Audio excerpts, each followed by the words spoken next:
your life is on the line and you know that you're on an oxygen tank and they're going to put two in your head, see what you do.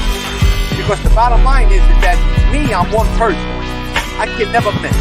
Guy's not being loyal to you. How could you be loyal to him? Yeah. And whether you're your father or not. So, but it's always been hard because it was my father. The word came down, this guy had to go. We didn't know nothing about him until the last minute. And I liked him. I liked Billy. He was a nice guy, but... Welcome to the show.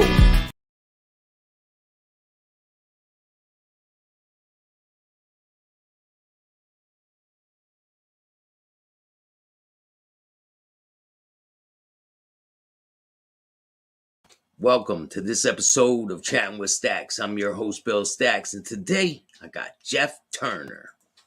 What's up, man? What's up? How you doing? I'm good.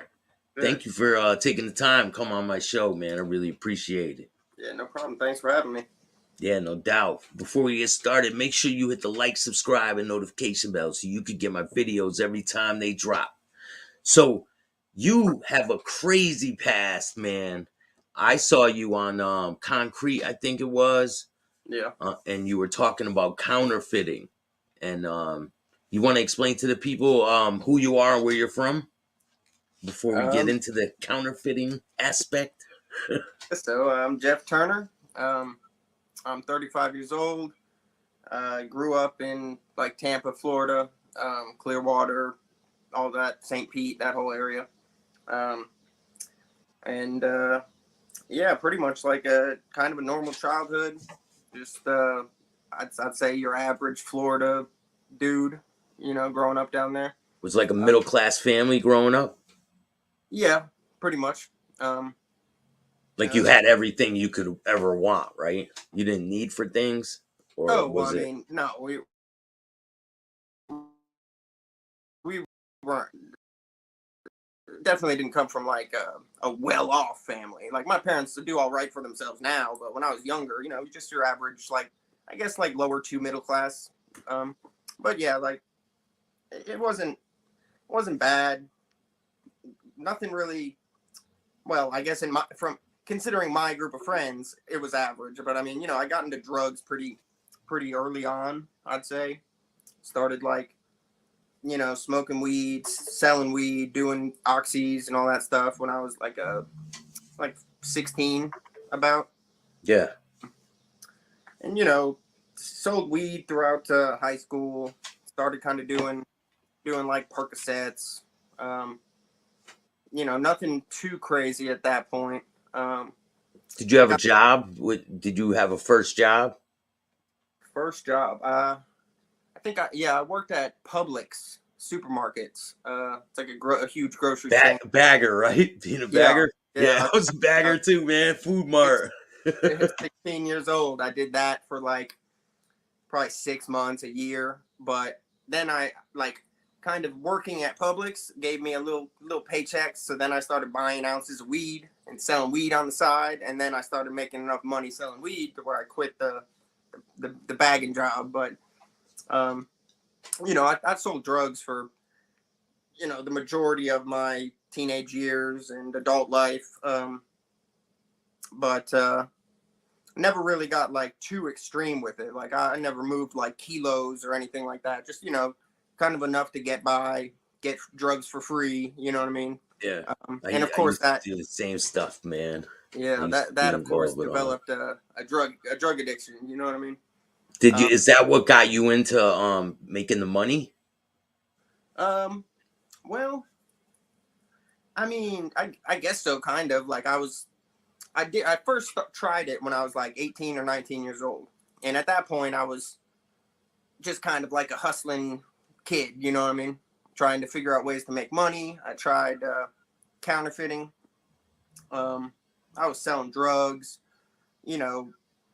Any lick that came across, I was down for it. Just anything, I mean, just kind of a crazy, stupid young dude, but the counterfeiting thing, I got the idea. I tried to do it a little bit. And at first, they looked horrible. I didn't really, because it was just a spur of the moment. Let's, I'll scan these bills, print them. They Were you didn't look using an good. inkjet printer at first? Is that what you Yeah, were using? yeah, Yeah. yeah. Were you trying to bleach $1 bills or $5 bills? Well, I did that too. I've done it all when it comes to that. So like at first they looked horrible, and I just stopped. I think I was like 18 years old, so I just went back to selling weed. And then like maybe 6 months later, I like I read a lot, you know what I mean? So I was just strolling through Barnes and Noble, looking through books, and I found The Art of Making Money, which is about the counterfeiter Art Williams up in Chicago. So I bought that, read it, and it kind of opened my eyes a little bit because it kind of explained how he did it, and like how he cracked security features, and you know what I'm saying, like sandwiching two sheets together to put a strip and a watermark. Yeah. And I believe he used Chroma Flare chameleon car paint, like color shifting car paint. Yeah, Um, in one of your interviews, you said that you used blush or something like I makeup, right? yeah, Eyeshadow. yeah. See, so like, and that's the thing, man. The longer I started doing this, like my methods kind of tweaked and advanced. You know what I mean? I'd do something for a couple months, and then like I just realized that this other way is better. So then I'd switch that up, and it just progressively got better and better until the bills look pretty fucking good. Yeah, but so you said that you were going around getting paper out of Bibles, right? Yeah. And you were So getting a couple sheets out of each book or something. yeah, that wasn't until later. So like I did it a little bit when I was 19 years old, and I got them to look pretty good. I was selling them to one of my friend's dad's friend, this fucking guy from Tampa. And then my friend overdosed and died. So like I couldn't sell him to his dad's friend anymore. So I just stopped for a long time. But I did that for probably like 6 months, 8 months. Like, how much were you making around that time? Not a lot. I was probably I probably sell him like $5,000 worth for like 1,000 or so once every So couple weeks. where would you get all the paper for the 5,000? Because that's a lot of paper, right? Um, well, yeah, I guess so. Back then, I did it a bunch of different ways. Like I would do the bleach bills, and print the hundreds on them. I tried just ordering cotton paper, really thin cotton paper, and sandwiching two sheets together. I mean, I've done pretty much, many different methods. I wouldn't say everything you can think of, but like everything that I've read, like I'd read an article about how somebody else did it, Yeah. and I'd try that. You know what I mean? Have So you like, ever had any like close calls where you were trying to use the money and you almost got caught? not I'm back sure then, you not at all, because I know. wasn't spending them back then. When I was Oh, younger, so I you would make it and pass it off to somebody else to do it. well, somebody was buying them from me. So Oh, I just and then, dealt with one guy, and he was buying them off me. now what Um, if they got busted or anything? Did you ever pass it off and they get caught? no, not back then.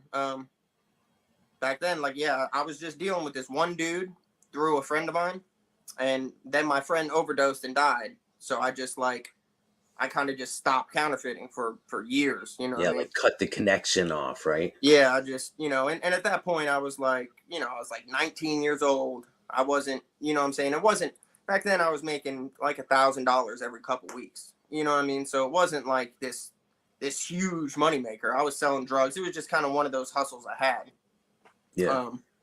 But then fast forward years later, like I end up getting married, having some kids, and moving up to Knoxville, Tennessee. So once I'm up in Knoxville, I'm still doing drugs recreationally. I kind of stopped selling drugs, What but year I is still this? I moved up to Knoxville probably, I don't even know when, maybe 2012, maybe somewhere around there. So yeah, I still have this drug addiction, but I get a job in like the sign industry, doing sign install, service, Yeah, like outside stuff of like buildings, signs outside yeah. the buildings. Yeah. Yeah, so I did that for a bunch of years, and then I ended up getting fired from my job. and through, I should say, through the sign industry, I kind of got into like graphic design through the sign, the sign business. Yeah. So I learned a little bit of graphic design since I was 19. You know what I mean? So basically, I lost that job at the sign company, and like me and my wife and kids were renting a house in Tennessee, and like our lease was almost up in a couple months, and I get fired from this job. So I was like, fuck. Yeah, you're like I in a need, hard spot, man. You got to yeah, think of something, right? yeah. At the time I'm addicted to heroin. You know what I mean? Spending $200 a day on heroin alone. Plus, Basically, you're working to feed your habit, right? And you're just oh yeah, maintaining. I know how that life is, yeah. man. I mean, I was all right. I was making all right money at this sign business, but I had 4 kids, a wife, a car, house payment, car payment, insurance, all this stuff, plus a heroin addiction. So I was living paycheck to paycheck. 1 second, man. My mom's calling, man. 1 Oh, second. good. Hello. I'm doing an interview. I got him on hold right now. You're in that situation. You just lost your. If you had an image on the computer and press this color sample, it would print a bunch of little pictures of whatever the image was with all different color schematics of different shades of the different colors. So, and I haven't seen a Canon printer that could also do that since then. So what? You're just matching the bills, matching it to real bills. Well, yeah, that's how I originally, because a big part of counterfeiting is matching the colors. You know what I mean? So so that made the first couple steps pretty easy, because you could print like basically a template of all these different color schematics. You know what I mean? So like I edited this image to where I had on like Photoshop, I'd have just the background color. You know what I mean? And I could print that first. So if I press that color sample on the background color, it would print out like a bunch of different little pictures with all these color schematics underneath each one. So then I could take a real bill and color match, which color looks the most like it, and then based on that, I'd have the color schematics to print the settings. You know what I mean? So when it would print it, would it have the little films in it, like like on a real bill? Would it have the little films in the paper? What do you mean films? The security thread? No, isn't there like isn't it like the bill's made out of like mush, right? And it's like little films, little the fibers, the red fibers. and blue. Yeah. Yeah. Does it print out the fibers to make it look like the fibers are in it? Now see, so like there are certain like that little security feature I never really bothered with, and at first, like I was, I wanted to make these bills perfect. So like at some points I would take like a blue and red colored pencil and sharpen them super fine and just kind of lightly, you know what I'm saying? But it was like, then I started making enough money to where it was like, no one's noticing these fucking red and blue fibers, bro. Like, and I'm sitting here, it's just a waste of time. You know what I mean? So how would you printing thousands and thousands and thousands of this shit? So you got all this paper, right? So what do you stack up on the paper? Well, once you get the image good and the colors down, what did you do? Go stack them on paper and? Well, I didn't know, so I was using the Bible paper, right? And like it took a little while to figure out that was the right.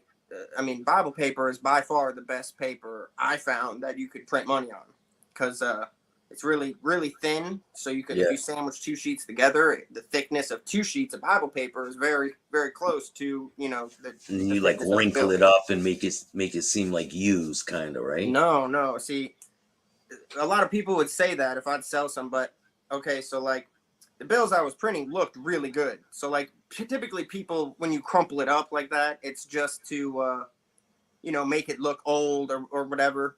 Yeah. Like the ones I were making, one looked, it looked like a real bill, fresh off the printer. Yeah. But secondly, in order for the counterfeit pens to mark on them, I would spray them with a spray can of lacquer. So really there's like a clear coat over it. So when you mark it with the pen isn't touching the paper because it's coated with lacquer. So So, once but you is it changing crumple the it up, color of the marker though?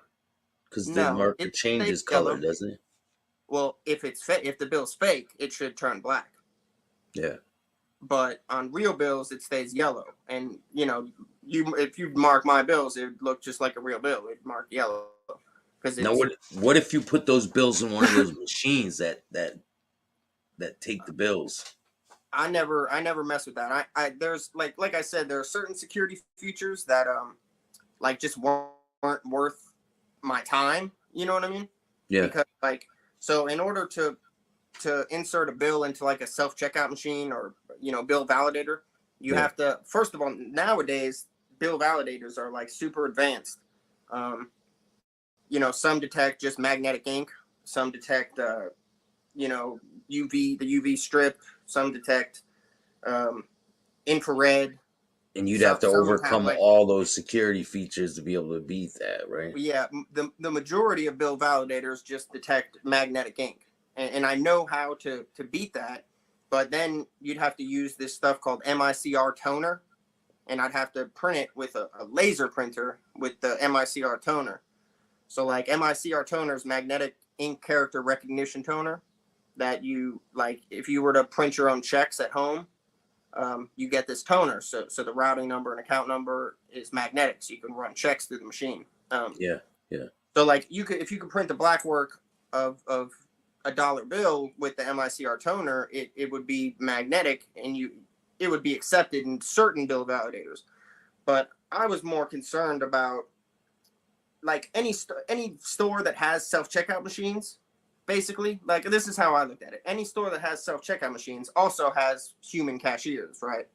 Yeah. So it's much easier to pass a fake bill on a human cashier than it is a fucking computer with cameras and all these security features. So it's like, why would I even waste another? If I can make one of these $100 bills in 5 minutes, say, and it would pass at a cashier, no problem. But in order for it to pass at a self-checkout machine, it would take me 20 minutes to make one because I'd be dealing with all these other security features and stuff. It's just not worth the time. You know what I mean? So, your time doing all this, there wasn't ever time where you went to go spend the bills and you're like, damn, I feel like I'm going to get caught. What, did I feel like that? Yeah. Like, were you like nervous, like your heart's pounding? You're like, oh shit. Yeah. Every time? Well, no, not every time. There was, at first, yeah. I mean, I was fucking super nervous. You know what I mean? Because, like, I knew the bills. I thought you said you were, sorry to interrupt you. You said you were passing off to drug dealers too, right? I was, man, anything you could think of I was buying dope with it, ripping dope dealers off. I was trading heroin dealers for heroin that knew they were fake. I was selling them to drug dealers. I was selling them to people to go bust. I was giving them to these junkies that would go bust them and give me half of the money. Like, I was spending them. I was buying money orders, prepaid Visa cards, fucking. So you're in it deep, man. You're in it. You're in it pretty deep. I mean, I had this like I was probably on a bad day, I'd print a couple thousand. You know what I mean? So like every day, at least, no matter what, I'm spending at least a couple $1,000s in fake bills myself. And maybe once a week, some dope boy would want like $5,000 or $10,000 every week or so.